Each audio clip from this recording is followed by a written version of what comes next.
Hello friends, hello movie lovers. చాలా రోజుల నుంచి చూస్తున్నాం మన సాయన్నకు ఒక్క హిట్ లేదు. ఏమో ఏమో ఫ్లాప్, అన్ని flop, bumper offer hit. So తన కెరీర్ డీలా పడిపోయింది.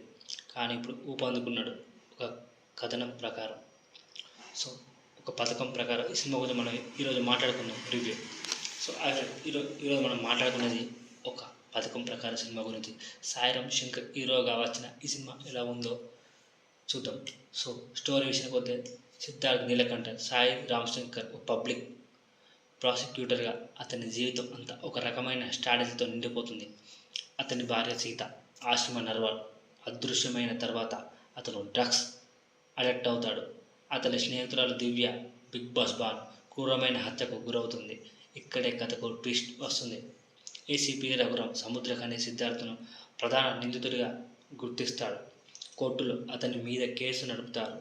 లాయర్ చిన్నబాబు కళభవన్ మణి కూడా సిద్ధార్థను ఇరికించే ప్రయత్నం చేస్తాడు. కానీ సిద్ధార్థ్ తన నిర్దోషిని నిరూపించుకొని బయటపడతాడు. ఇక మరో ట్విస్ట్, లాయర్ భార్య శ్వేత కూడా హత్యకు గురవుతుంది.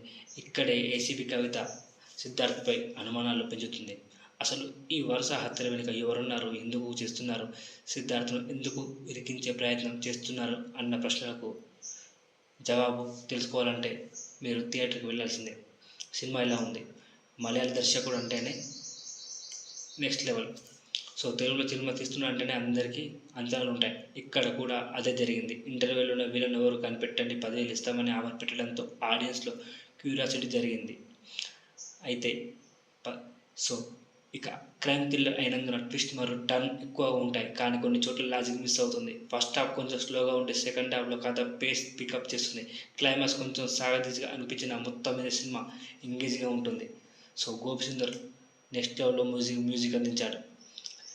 సాయి సినిమాతో బ్లాక్ బస్టర్ హిట్ కొట్టాడు. చాలా గెటప్లో నటించాడు. సో మొత్తం మీద ఒక పథకం ప్రకారం అనేది ఒక సాధారణ క్రైమ్ థ్రిల్లర్. ఇది ఆడియన్స్ను మెస్మరైజ్ చేస్తుంది. సో రొటీన్ అనిపించదు. సాయి శంకర్ ఫ్యాన్స్ మరియు క్రైమ్ థ్రిల్లర్ ఇష్టపడేవారు ఈ సినిమాని ఎంజాయ్ చేయవచ్చు. సో ఈ కొత్త ఛానల్ వచ్చిన సబ్స్క్రైబ్ చేయండి, సపోర్ట్ చేయండి, లైక్ చేయండి, షేర్ చేయండి. Thank you.